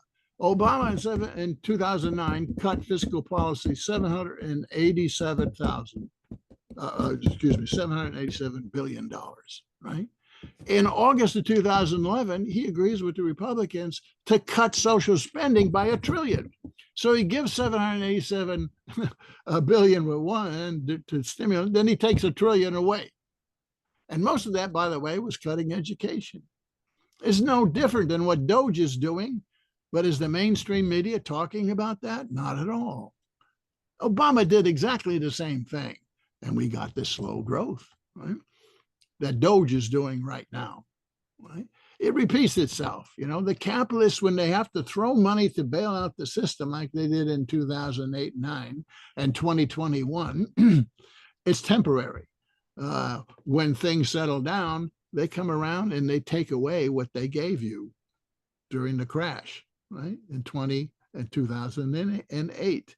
But those are indications of the system becoming more fragile, you see, these repeated crises that occur on top of the financialization, on top of the globalization, on top of the fiscal and monetary policy and external policy not working the way it used to work. It's repeating itself. That's why I say we're at an attempt of a fourth restructuring, early phase, at the attempt of restoring neoliberalism, but it's unclear still exactly what this is going to result in. That's what Trumponomics is about in the context of previous restructurings and neoliberalism and the contradictions of empire and the contradictions of slow growth and fiscal crisis of the state. Okay, that's it for me. Thank you, Jack. After a few short announcements, we'll have questions and comments from participants. If you want to raise a question, go to the reactions button at the lower part of your Zoom window, raise your hand. And please keep your questions short. I think there's already a lot of questions coming up. We're going to get everybody in that we can. And we want to ask everybody to remember that this is a comradely forum for political discussion. Please show respect to other participants, the speaker, and the moderator of today's session. A couple of quick announcements. We have some great programs coming up next week on March 16th. We're going to have a program, Nicaragua and Grassroots Organization. Sarah Woodard, who's based in Nicaragua, she's with the Jubilee House Community Center for Development in Central America. She's going to give a talk that really gives a great picture of what's going on in the rural areas of Nicaragua, and talking about some of the impacts of things like sanctions on the work that they're doing and the things that the Sandinista government is trying to do to deal with challenges in the rural areas. On March 24th, we're going to have Alexander McKay of the Marx Engels Lenin Institute based in England. And he's going to be speaking on Trump and the shift in imperialism, which should be a good continuation of today's discussion. So we urge everybody to go to our website, ICSSmarks.org, sign up for email notifications for future programs to receive links. You can also find links to past programs, video recordings, and you can send us a note with feedback, suggestions for future programs and topics. So with that, wow, I went over to the hand raising. We've got all kinds of hands up. Let's see. All right, let's start it with Raj Sahai. Please unmute. Hi, Jack. Tremendous talk. Thank you very much. For the first time, it was made clear to all of us, and certainly to me, what's going on behind Trump's fantastic statements and what he's continuously saying that seems incomprehensible. I think you explained very cogently what's going on. My question is this. So thank you very much. Very exciting. So my question is this. Actually, there are two possibilities that Trump and the empire will always try to regain its preeminent number one position, unipolar position from which it is slipping. And Trump recognizes that, by the way. His foreign secretary said so. It's an era of multipolarity. So there are two possibilities. One is that Trump is going to rearm and push on and defeat China, which is a lot of Marxists believe that. But the other possibility is Trump, like Britain did, adjusted to the new reality of the world. And he will remain a regional imperialist, giving BRICS and China in particular, China and Russia combined, a kind of a uneasy truce for a while. Eventually, I think, as empires do, they settle it with war. But the war has become impossible with the nuclear weapons and delivery system. So I'd like your thoughts on that speculation of mine. Yeah, I think the second point you made is the more likely point. There's no way the U.S. can go to war with China and prevail, even a domestic, I mean a non-nuclear kind of a conflict here, because even with the weapon systems that exist apart from nuclear war, the U.S. is behind. China's drone development and technology development and hypersonic missiles and so forth are such that the U.S. has to catch up. The U.S. is behind unless they got some secret stuff that they're not saying. I can only make a judgment based on what's real and what's public here. I think what you're going to see is an attempt here by the empire to come to some sort of temporary compromise with the BRICS. I mean, they have no alternative but to do this. They have to orient to the BRICS. The BRICS aren't going away. The US cannot crush them anymore. The industrial South, as I said today, is not the industrial South of 40 years ago. Very clearly, China economically is too strong. Russia militarily is too strong. There's no way. They have to come to some sort of a modus operandi or whatever with the global South. And I think that's what you're going to see.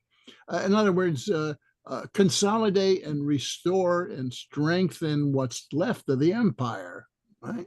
And I think that's where the policy is going. Now, dragging against that policy are the old imperialists in the US who don't want to change anything. They just want to continue throwing more money at it. You see, they don't want to change NATO. They don't want to change the wars and so forth.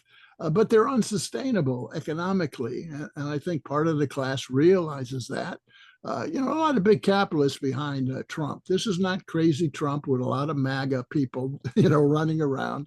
Now, it's never that way. There's a certain wing of the capitalists who are agreeing with him that it needs to be, we need a restructuring. We need a period of cooperation and consolidate and regain our strength here before we go on a new aggressive binge, right? I mean, look at the history of American. In my book, I'm going to look at American imperialism, what's similar and different about it from other imperialisms from its very inception, which occurs in the mid-18th century, right? And what do you see with America? American imperialists are very clever. When they're at a disadvantage, they like to compromise and form treaties, only temporarily till the relationship of forces can be restored. Then they go on, a new aggressive binge. I think we're entering a period where the U.S. and the imperialists, after this expansion during neoliberalism, are going to look for, a temporary halt to the aggression, and they're going to try to consolidate and restore. And once they do that, they'll break the treaties. They always do it that way. Okay, next is Very good. Thank you. Judith Osterman. And if you could keep things to one question, comment, and keep it to about 2 minutes, because we have a lot of people with their hands up in limited time. So Judith, please unmute and ask your question. I think Judith is trying to unmute. Okay, let's hold. Oh, there we go. Okay, go ahead, Judith. You're unmuted. Okay. You can hear me? Yes. Okay. All right. Well, okay. Thank you so much. I mean, I am just gobsmacked by this. What a revelation. I have to listen to this at least 2 more times to absorb everything. So I have a million questions, but I'll just ask one, which is that when warfare hits Europe and they have to renounce welfare, this sounds like there's a tremendous revolutionary potential. Do you see that as well? Well, we're already seeing the working classes of Europe rising discontent, right? The problem in Europe since the formation of the European Union is you got this umbrella institutions that are sitting on top of Europe. And some of the national leaders are integrated into these institutions. I'm talking about the European Commission, European Council, European Parliament, European Central Bank, right? And these institutions have usurped to some extent the sovereignty of the peoples of Europe. They're integrated with NATO. I mean, you watch them in the news every day. There's Kaja Kallas and van der Leyden and Rutte and all this. What's happened in Europe is it's imposed this institutional framework really dominated run by the capitalists, right? Which really is unelected. They just switch chairs between themselves, and they're tied in with NATO. And they're kind of determining Europe foreign policy, which means fiscal policy in relation to foreign policy, right? So the European countries and the people have to break through that. I think they got to not only get rid of NATO, they got to get rid of the EU if they ever want to restore their democracy so they can resist these forces. You know, these forces on top have been saying for 20 years since they were formed that, oh, we can't spend more than 2% or whatever of our budget here. They have this fiscal rule, right? Well, that's only to prevent spending on social programs and more in Europe. Now we see in the past week, they're just throwing that 2% limit away. And they're saying, oh, well, now we got to raise $800 billion and $1 trillion for war. And you know, because the US is leaving and NATO and so forth. So, you know, that was all phony. When it comes to war, when it comes to military and industrial, you know, weaponization, then there's no limit. And that's typical capitalist, right? There's no limit to their war spending when they want to do it. And they can do it whenever they want to do it. It's always a way of holding down domestic spending and domestic programs. But, you know, they're forewarning that this is coming. But the Europeans are going to have to shed the EU as well as shed NATO. NATO's days are numbered if Trump pulls the money out from under them. But the contradiction is Europe's economy cannot, I don't see how, it's been stagnant for almost a decade and a half now. I don't see how they can raise that kind of funding and that kind of money for developing a military war system again. I don't see how they can do it.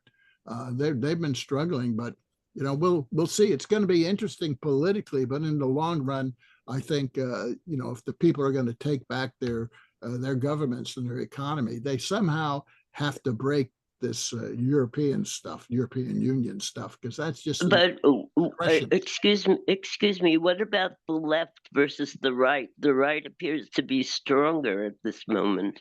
Yeah, well, the right is taking a more aggressive stance in terms of attacking the bureaucracy here, and they're more aggressive in the sense that they've absorbed this immigration policy, which has a big effect on people, perception-wise, in their local lives and so forth. And I think that has enabled the right wing to get more of a following than the left wing. Left wing is still kind of stuck in a lot of the old policies, right? And the left, I mean true left. I don't mean I don't mean social democratic left, which has just become a neoliberal extension of the capitalist over there. Whether you're talking about the so-called Labor Party or SPD or Socialist Party or whatever, these are phony. Social democracy is dead, has been dead for some time. There's nothing positive, progressive about it. I mean, it's like the analog of the Democrat Party, which made this big shift in the last 20 years away from the working class and into woke and all this other nonsense. Okay, next is Citizen One, followed by Richard Wright. And again, we want to ask everybody to keep your questions short so we can get everybody in. So Citizen One, please go ahead. Okay, you're able to hear me? Yeah. Okay, thank you. First of all, I appreciate Jack saying, if I understood him correctly, what I always regarded as two false leftist trutheisms, that the empire is collapsing and that there's going to be a coming war with China. And as I understood Jack, he said the empire is not collapsing and there's not going to be a coming war with China. I stated it once before here, but most people don't realize that the US actually lost its previous war with China. And people might say, what? Yeah, it lost its previous war with China in the Korean War, when US troops went up to the Chinese border and the Chinese pushed them all the way back down into South Korea. So, then China had 500 million people and the US had about 150 million. Today, of course, China has 1.4 billion people versus the US is 350 million. So do the math on who can call on more troops. The other thing is that, Jack, to my ears, you made it sound like Trump is more of a coherent economic planner than the Trump who bankrupted his 3 casinos. So Probably I heard wrong, but I'm just going to tell you my impression. That's not criticism. That's just my impression. The other thing is that I'm really surprised. Oh, and when you say Trump is trying to give money to investors to stimulate the economy, at least that's what I thought I heard. But that's just sounds like trickle-down economics to me. So here's my question. I'm really surprised that the well-coiffed, smartly suited, so-called best and brightest leaders of Western Europe, like Ursula von der Leyen and Macron and all these other people, I'm really surprised that they were willing to at least shoot their populations, if not their countries, in the butt by going along with the U.S. Proxy war against Ukraine. 2 minutes. Oh, okay, I'll just wrap up. A proxy war that, cut off cheap fossil fuels, that created huge supply disruptions and commodities disruptions. So can you tell me why these best and brightest of Western Europe are willing to shoot their countries in the butt over Ukraine? Thank you. Yeah, well, it's partly due to their careers, their future, their power. Again, they're mostly sitting in these supra institutions here, the EU, right? And they're playing their games, they're playing their political games and advancing their own, careers and so forth. There's a lot of money to be made in Ukraine. There already is a lot of money made, right? If you look at the chambers of commerce in the major cities in Ukraine, as I have, they're full of US and European companies. They're already dominating the economy of Ukraine. So there's a lot of money to be made there, right? And how did that happen? Well, when the US pulled off the coup, the neocons in 2014, immediately Victoria Nuland, right, who engineered that to a great extent, who, by the way, was a finance capitalist out of Chicago before she joined the administration. Victoria Nuland became the czar of the economy in Ukraine. The Ukrainian parliament even changed its constitution to allow a foreigner to be economic czar. And when she was economic czar, she opened up the floodgates to the West and the capitalists of the West. And they flooded into Ukraine all over, not just American, but European too. And they're deeply involved there. And I wouldn't be surprised, if some of these well-known figures have their hands in some of the investments indirectly of companies, in Western Ukraine.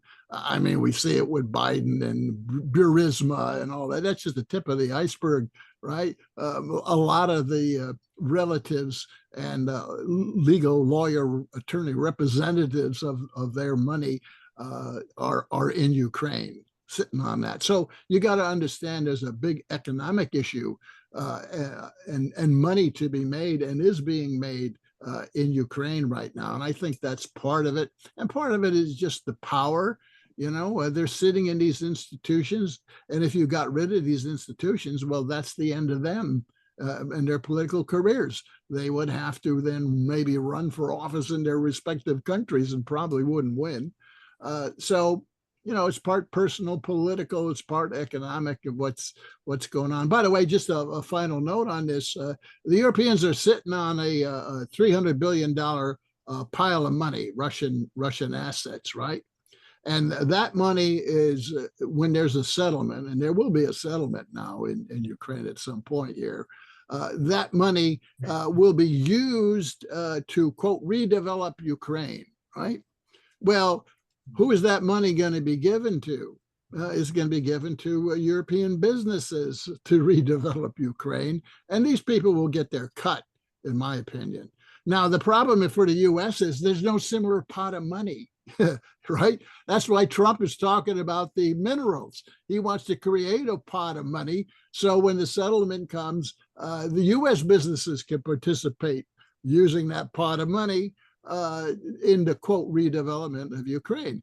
Now, I predict that Russia may go along with this if part of the settlement agreement is a lot of that money, whether it's the the minerals pot or the assets pot will be used to redevelop and finance the redevelopment of eastern Ukraine, you see. So, but this all depends on the final settlement.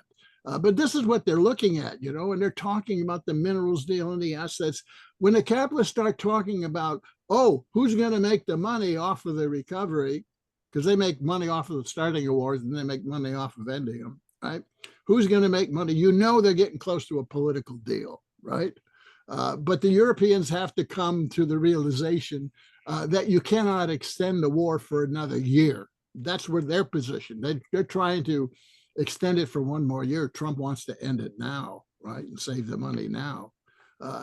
Once they come to that realization, then they will no longer back Ukraine, and Ukraine, without European and American backing in terms of cost and weapons, will immediately agree to everything that the West wants it to agree to.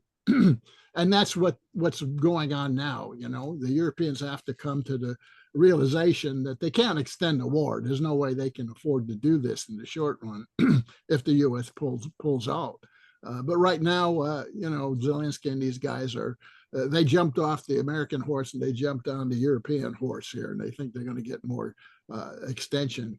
But I've been predicting publicly here that the Ukraine army is going to implode before the end of the year, probably by late summer. And once that happens, you know, and once the battalions and brigades start cutting their own deals with the Russians, then the whole thing's going to be over with.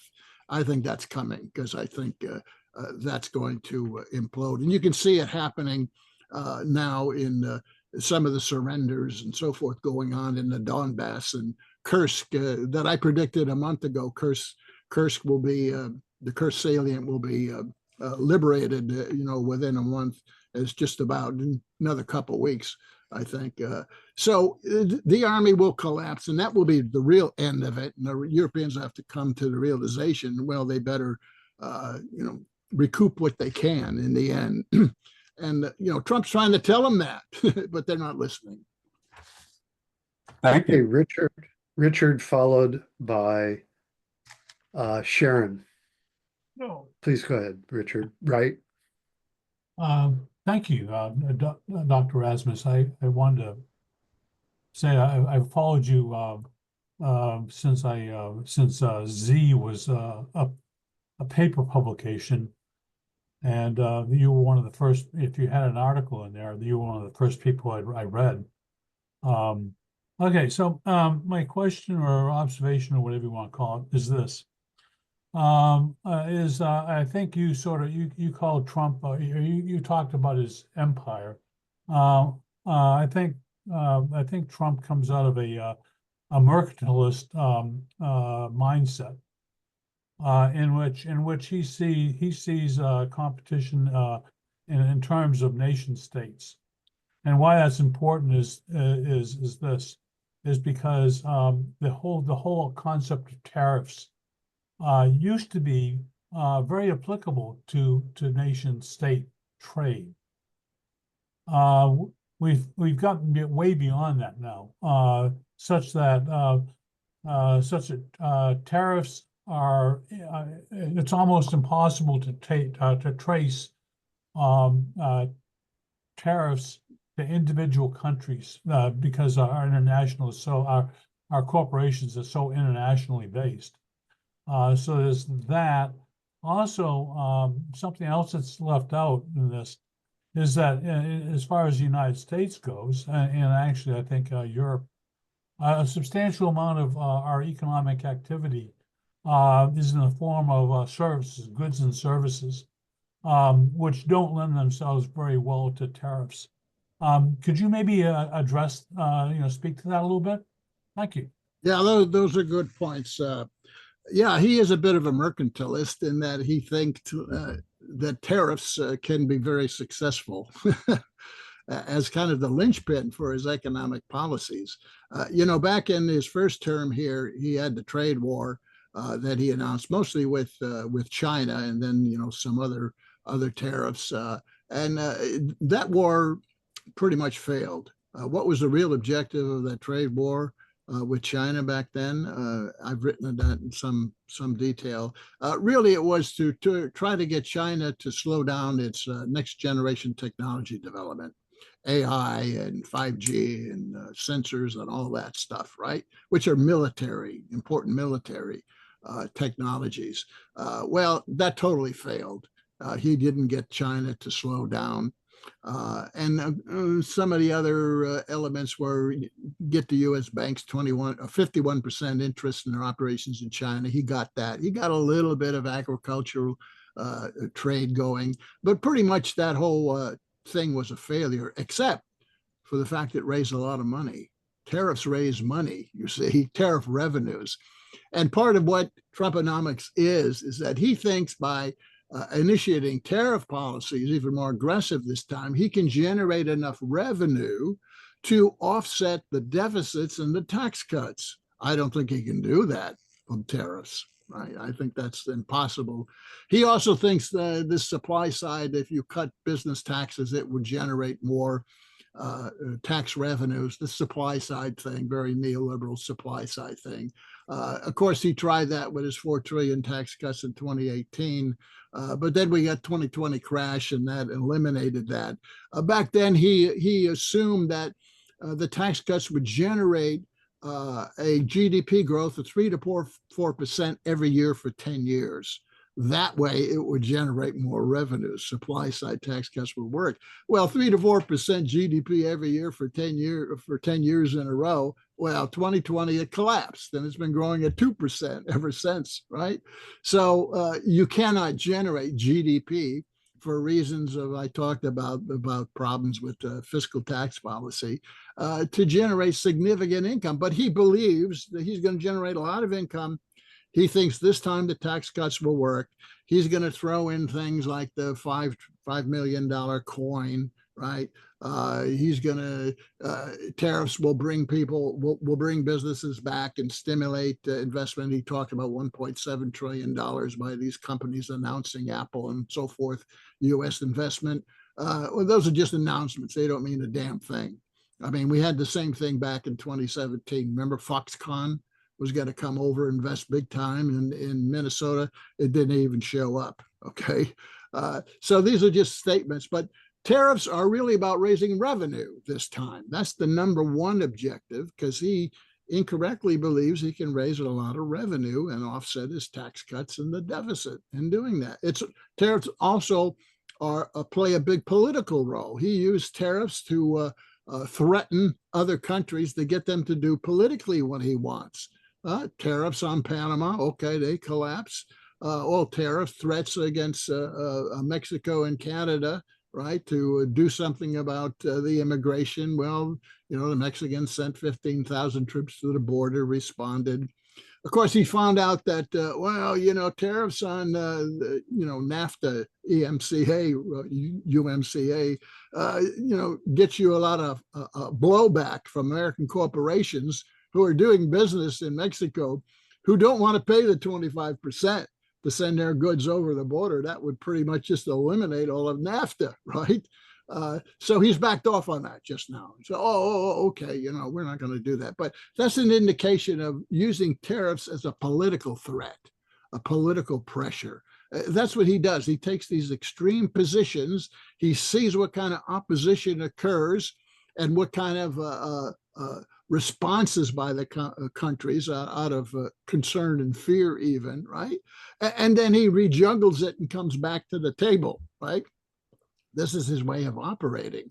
And it looks very extreme and crazy, but he backs off on this stuff, as we just seen, and he'll continue to do that, but he makes some gains along the way, politically and economically, right? So tariffs, you got to think about as a multi-purpose revenue, bringing long-term businesses back on shore, which will stimulate the economy, he thinks, right? And trade deficit. There's really only 4 sections of the world economy that U.S. runs a big deficit with, right? That's Mexico, Canada, Europe, and Asia, especially China. Each of those are like $300-400 billion deficit every year. So that's that's where he's going with his tax policy. But it is a very mercantilist, in part, policy. You're right. But yeah, a last point. Your point about it's only goods, right? The U.S. economy is only 20% goods economy. It's 80% services, and most of the tariffs are levied on goods. So if you levy tariffs 25% on just the goods sector, only 20% of the economy, it's not going to have that big of a negative impact in terms of inflation or whatever on the economy. It will raise the prices some, but not 25%, maybe 0.5% on the price index, I think. So that's the way I would look at the tariff thing. But it's an important element. It's an important element of his attempt to resurrect neoliberal policies using now external policy, not just fiscal monetary policy, but external policies to try to generate GDP and the growth to help pay for the empire. Okay, next is Sharon, followed by Michael. And again, please keep your questions down. We're running out of time. We have a lot of hands up still. Sharon, please go ahead. Okay, I have a very brief comment and then a question. So my comment has to do, Jack, with what you said about the closure of the education department and about throwing that back onto the states. That's true, but in addition, or as part of that, is the privatization of education and the growth of charter schools and the closure of public schools, which has to do, in my opinion, with the notion that the belief that the only important people to be educated are the sons and daughters of the white part of the working class or the upper strata of the working class. And that's happening across the country. My question has to do with what you talked about, the history of post-World War II of the growth of neoliberalism. What do you think is the role of immigration in all of that? Because certainly since for a long time, but especially after World War II, there's been a push out of countries to the United States, especially in this hemisphere, a push out of their own country and a pull here for immigrant workers. And do you think that that ebbs and flows, or is there a definite trend in one direction? And in general, the role of immigration. Thank you. Well, okay, your first point is correct. Part of this cutting of social programs, education, part of it is dumping on the state, but part of it is privatizing it. And that's an element of neoliberalism, of course, deregulation, privatization, and so forth. That goes along with it. That's why it's still a neoliberal kind of a policy that you see here, trying to resurrect it by emphasizing different elements compared to the past, right? So yeah, you'll have a lot more subcontracting and privatization going on. That way the cost doesn't show up on the books as much, you see, whether it's at the state level or at the federal level, and that's going to go on, okay? Also, I didn't mention it before, but the neoliberalism really attacked the private sector, as I said, working class, but it left the public sector sort of unattacked. But now we're seeing the capitalists going after the public sector workers, right? Particularly the most vulnerable, the federal workers. So they're really completing its typical neoliberalism class policy. You tame the hell, you go after the working class, and you go after your foreign competitors. So that's very much what's going on. As far as immigration, there's a bigger emphasis on immigration. Immigration is not just one thing. I mean, we've seen, in the last 40 years, a lot of immigration of the defeated allies of America and their empire allowed to come in with no problem. They don't talk about it much, the Vietnamese and Asian and so forth, and Ukrainians. We got like 250,000 Ukrainians now in the United States that they just quietly just were brought in, and then you had a lot from South America, low skilled workers who were needed when you deindustrialized and you created all these services for 40 years, right? Low paid, unskilled. Well, who's going to do the services? at low pay, right? Well, you let in people from the global south to take these low paid services, you know. And I'm talking about working in restaurants, working in, slaughterhouses, doing gardening, doing services, doing nannies and all that, right? And these are very, very low paid, a lot of them even below the radar of the national laws. Well, if you're going to create all these services in to create some jobs. And by the way, most of those jobs are like part-time temp contingent jobs where you don't have to pay benefits. Well, all of that, certain sectors of the capitalist class, made nice profits off of those very low wages. So those people were allowed in, particularly under Clinton, right? But now you got, a political issue here. It was a convenient political issue by Trump to emphasize immigration. So all this anti-immigration stuff, to some extent, is real. I mean, he talked about 21 million coming into the country. That's nonsense. If you look at the last 3 years, it's about 2 million a year, which is significant, but it's not 21 million, right?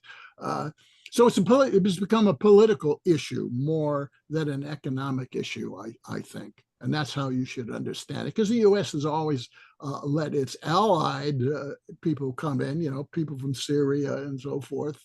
All these allies are allowed in, and very quietly, but not those anymore who, aren't allies, who are just poor working class folks trying to find a job, Anyway, that's the way I'd answer that.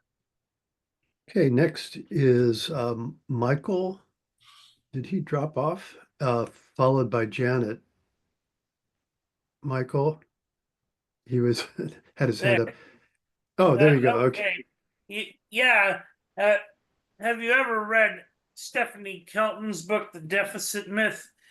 Because according to her, since we always coin our own money, we can always fund anything we want to. And when you mentioned the EU, that Europe has to get rid of the EU, I think maybe they have to get rid of that, but it's really the Eurozone they have to get rid of. They need to stop using the euro and start coining their own money so they can fund anything they want.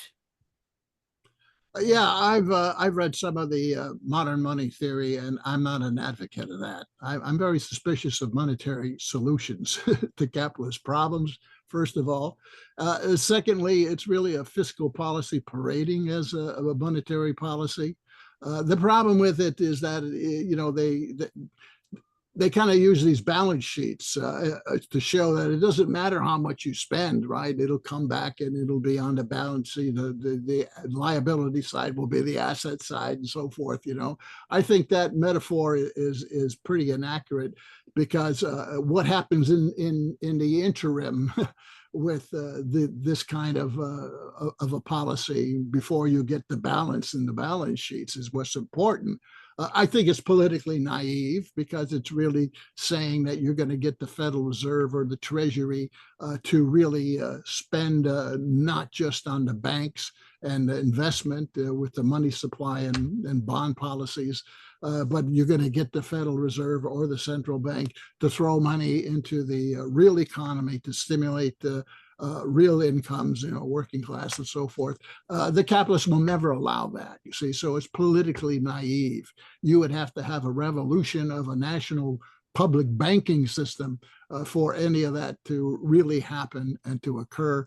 My other criticism of MMT is that it's they argue, well, we got all these real resources, and these real resources, are there, and we can continue doing this because of the real resources. Well, the real resources are stuck as resources, right? How are you gonna get those into the economy is the real question here. I mean, there's some truth to MMT, but it's politically naive, in my opinion. Nothing's going to change until you contend for the institutions of power, and you have an independent party that does so. Nothing else is going to change. And to some extent, this is kind of like an academic argument, and it has certain ideological elements in it that I feel uncomfortable about. Okay, we're getting close to wrapping up here. Janet, followed by Dave. So Janet, please go ahead, keep it to 2 minutes. Thanks, Alan. Jack, you said the US policies are no longer affordable. I wondered, affordable to who? In any case, you also said that Trump is cutting the cost of empire to invest in weapons. Meanwhile, what is also happening via DOGE, and it's been going on prior to Trump, is a move to major privatization of US domestic public services and social benefits, which is disguised as austerity. I call it cannibalization.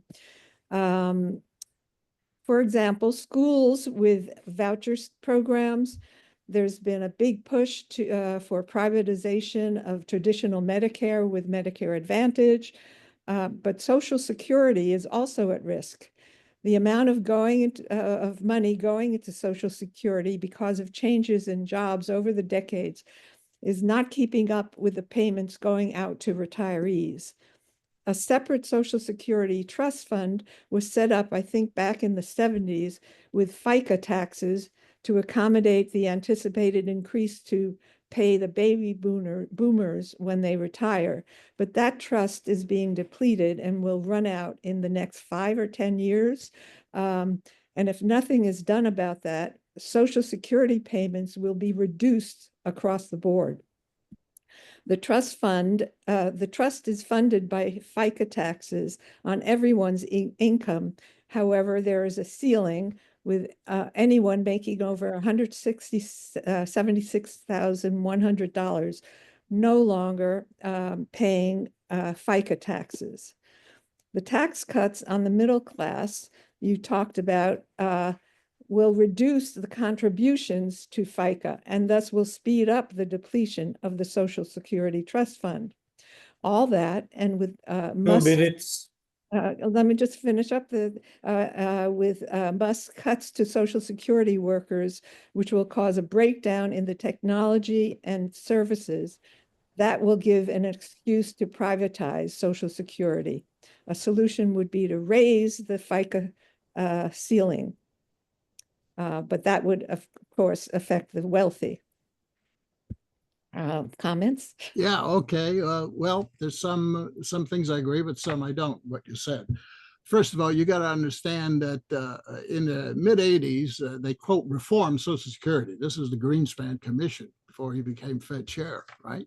And what they did was index the contribution, which goes up every year, 176 something now, 185, whatever. And they created the whole idea with those reforms. And part of the reforms, by the way, was to tax Social Security income benefits, right? That tax, which is pending now, has nothing to do with funding Social Security, nothing. Social Security is funded out of the payroll tax. It's not funded out of the tax on Social Security benefits income. That money, which is kind of taking back with the tax you put in, it's kind of like a double taxation now of Social Security, that goes to the general budget, right? So they're dragging money out of Social Security benefits. Once you get the benefit, right, they're taking some of it back. That's a form of exploitation, secondary exploitation, as I call it, right? Okay, so forget that. That's different. That has nothing to do. The pending tax cut on Social Security benefits has nothing to do with funding Social Security. Now, if you're talking about the Social Security Trust Fund, right, it's funded by the payroll tax and Medicare by the Medicare tax, right? If that was the shortage in the trust fund here, if they run out of the trust fund, which, by the way, by 2000 had 4 trillion surplus in it, and they're dragging the money out of it for various reasons ever since, right? That trust fund was supposed to create 4 trillion for the boomers when they start retiring, but they've been dragging that money out of it, the government, and they're putting IOUs that are worthless into the Social Security Trust Fund, right? But the trust fund, even if the trust fund is gone, right? The financing of Social Security is partly out of the payroll tax and out of the trust fund. But even the trust fund's gone, 80% of the benefits would still exist just from the payroll tax, right? So it's not going bust. And as you point out, and I agree, all you got to do is raise that cap because it's capped at 186,000, whatever. Everyone who makes more than that stops paying the tax. If you just made that cap unlimited on earned income, wages and salaries, forget capital incomes, right? Just earned incomes, there would be no problem with Social Security for 75 more years. In fact, you could generate more money and improve the benefits if you wanted to. So Social Security is not in crisis. They want you to think that so that they can privatize it more, as you're saying. They've already privatized half of it. They've convinced people to go into Medicare Advantage, which is just, the insurance companies. And they make sure the insurance companies and Medicare Advantage can offer you dental and prescription drugs. They won't allow traditional Medicare to cover dental prescription drugs because it gives a competitive advantage to people, and the people don't have to pay the $175, whatever, every month if they go Medicare Advantage. So to cut their costs and to get a few other freebies, they go into Medicare Advantage, but Medicare Advantage doesn't pay off the way regular Medicare does. That's a big problem they're finding. Okay, so that's privatization. Privatization is part of neoliberalism. And yeah, it's been ongoing in education and in the medical and so forth, creeping, they're chipping away at the social benefits for 40 years under neoliberalism. And you can see it in Social Security, you can see it, in education, you can see it in a whole number of areas. That's part of neoliberalism, and it's still there. They want to chip away. That's why Trumponomics is neoliberalism still. It's an attempt to restructure neoliberalism to make it work better, right? So privatization, deregulation are all there, but neoliberalism is more than just privatization and deregulation. It's all these other policies that I've talked about and how they interact with each other. But yeah, the education system is part of cutting of social programs, and Obama did it, and then the same thing as DOGE is doing it. There's no difference. Okay, next is, we're getting very much near the end. Next is Dave, followed by Lucy. So Dave, please go ahead. Oh, hi, Jack. Well, thank you very much for your lecture. This was the best. I loved your talk. To me, it looks like the federal debt is going to be the lead to the crisis, the mother of all crises, it looks to me. And if the mainstream economists are only talking about how to stabilize the debt, that looks like there is no way that they can pay it off. And the only three ways it looks to me that you can bring the debt down is either if the economy increases, gets so good that revenue goes up, or you cut the spending, which is mainly two areas where they can do either defense or the social programs. Or number three is the hyperinflation. So to me, it looks like they are going to, go with the third choice when they are not able to solve the problem, because that will solve the problem of debt. Everybody will go bankrupt, and with the hyperinflation, and the debts will be paid off. Yeah, well, neoliberalism fiscal policy is we can coexist with a higher debt. They accept the fact. All this talk about balance the budget, that's just political ideology. They're not going to balance the budget. But it's at a rate of increase and a level that they got to pare it down. You see, they're not going to get rid of the debt. They're trying to slow it down, pare it down, so they can continue with their policies, right? Now, 60% of deficits and debt is insufficient tax revenue. That's because of the $17 trillion tax cuts since 2001, but it's also because of the low growth. Low economic growth produces less tax revenue. 60% of your deficits and debt is tax-based. It's a tax revenue problem. It's not spending problem. 40% is spending, but most of that is war spending.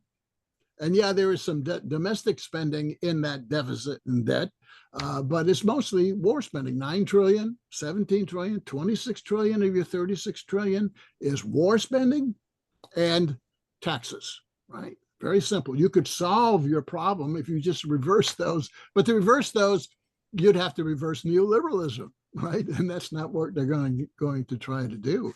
As far as inflation, it's much more complicated than just debt.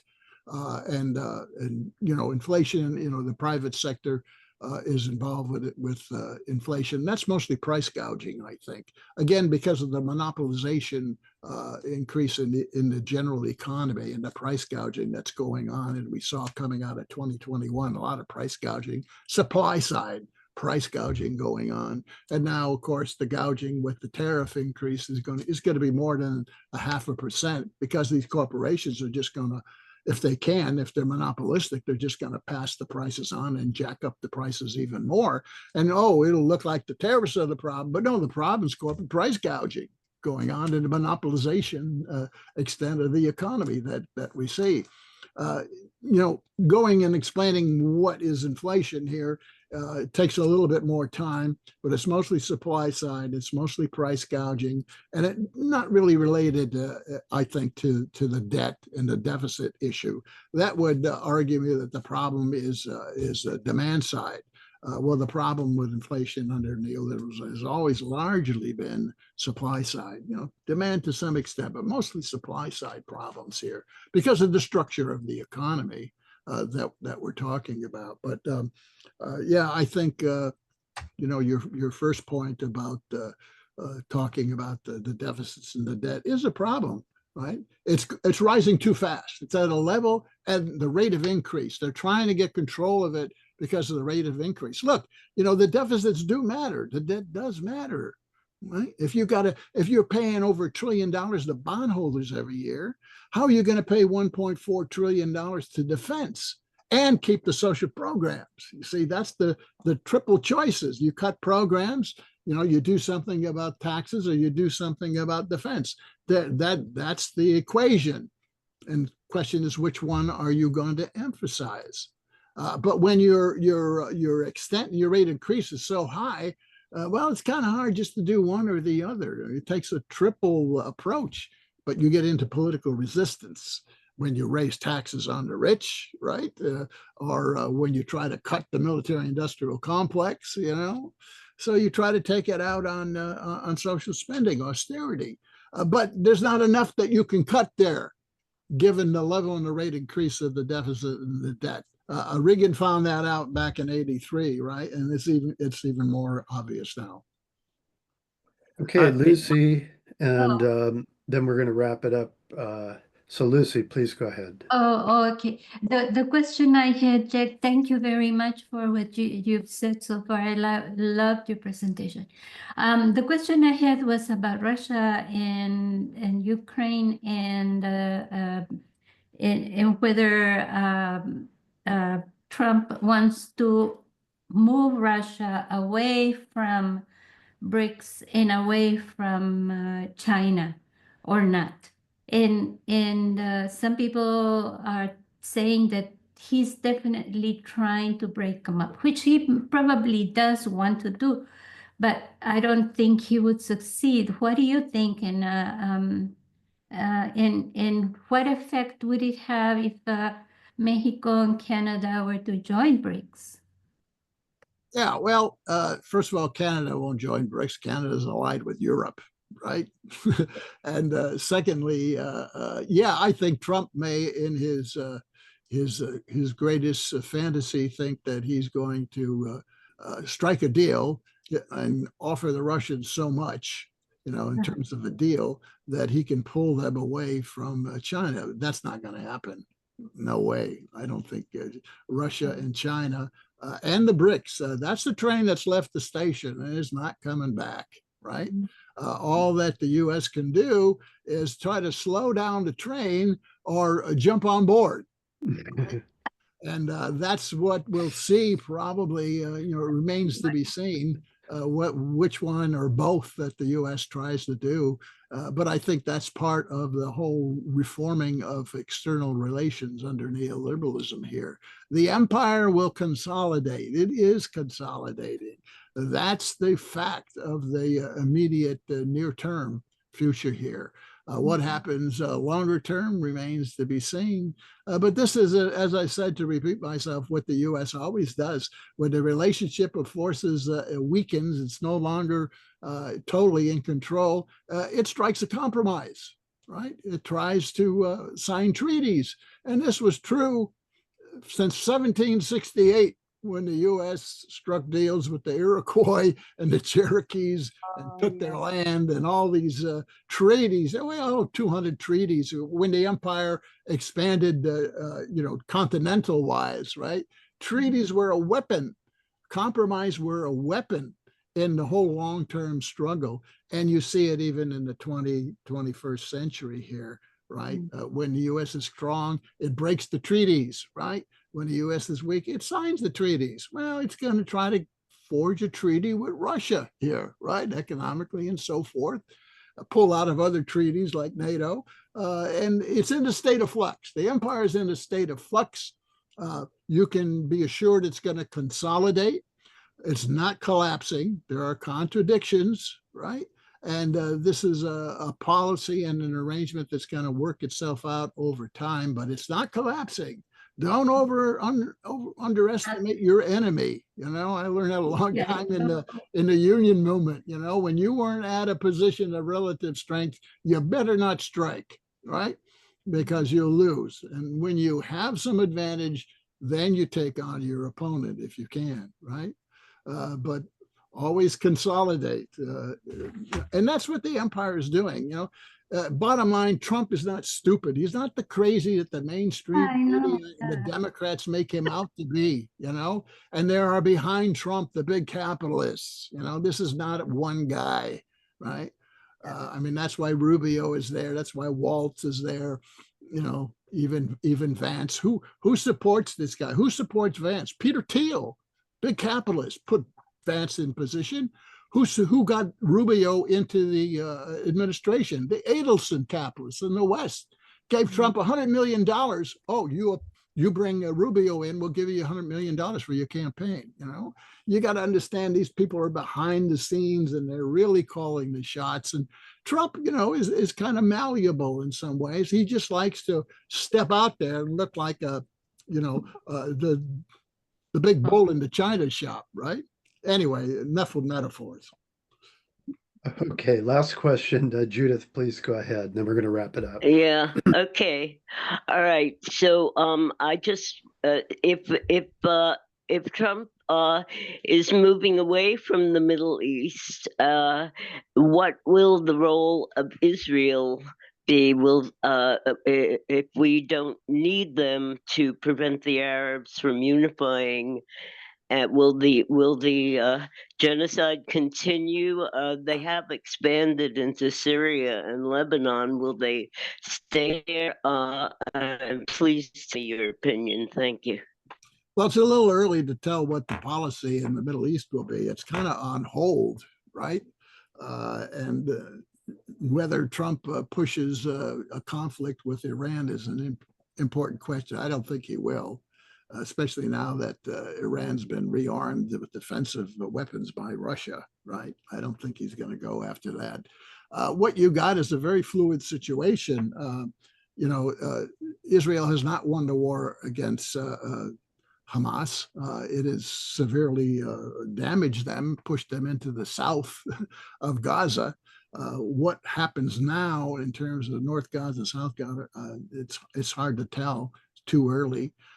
But I think you're going to see a lot of moves in Syria. I think Israel sees more to be gained by grabbing more of Syria, South Syria, maybe even Damascus, with the help of the U.S. bases there, right? But that's going to bring it in conflict, not only with HTS, the rebels, but eventually with Turkey. I think eventually Turkey and Israel are going to have a punch up here. That's way in the future, and it may not happen. So you got elements of what's going on in the Middle East. You got elements of Gaza. You got Syria. You got Iran. Turkey's involved in that now. What will the Russians do? It's too early to tell what Trump's policy will be, but you can be sure that the U.S. politicals, whichever party, are pro-Zionist. They will support, because of the influence of Zionists in AIPAC and whatever, in the U.S. government. The Zionists have tremendous influence in the U.S. government and in both political parties. They even fund the operations mostly of the Democratic Party. So I don't see the U.S. turning against Israel. The question is, will they follow Netanyahu down the road to who knows what, or will they try to force him into some sort of joint strategy? But, Israel is the landed aircraft carrier of the United States in the Middle East, and they're not going to abandon that.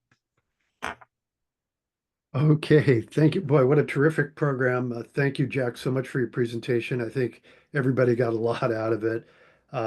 It'll be up on YouTube probably in a day or two. So if you want to go back and check it over, please do so. Also, thank you for all the participants. Great questions today on a very wide range of subjects. We want to ask people to go to our website, ICSSmarks.org, sign up for our email notification list. If you can, make a contribution to support our programs. You can buy us coffee or sign up for Patreon, or just contact us if you have other ways of contributing. And come back next week. We're going to have a terrific program with really a ground level view of Nicaragua, really talking about what's going on in the rural areas, a social service organization that's trying to do good and how they're running up against the U.S. sanctions that are directed against them, and then Alexander McKay in 2 weeks, continuing the discussion on this subject. So thank you, Jack. This was a great program. I think we'll have you back again soon, hopefully. Thank you, everybody. Let's.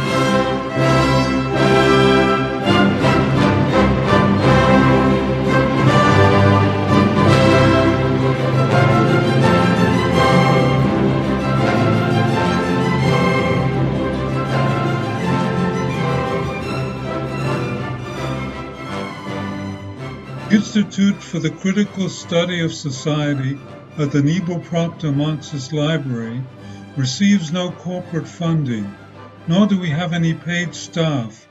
We rely on the support of working class folks that share our commitment to the socialist legacy of Karl Marx. We continue to need funds to meet necessary expenses. Since we can no longer pass the hat at our in-person forums, please send contributions to our treasurer, either online via PayPal or by check. The PayPal ID is ICSS Sunday, SUNDAY, @yahoo.com, and the name is Richard Fallenbaum. And checks may be made out to Richard Fallenbaum and sent to him at 1225 Nielsen Street, Berkeley, California, 94706. Fallenbaum is spelled Fallenbaum. To donate directly to the Marxist Library, send a check to the Nebel Proctor Marxist Library at 6501 Telegraph Avenue, Oakland, California, 94609, or directly or donate online at www.paypal.me/npml.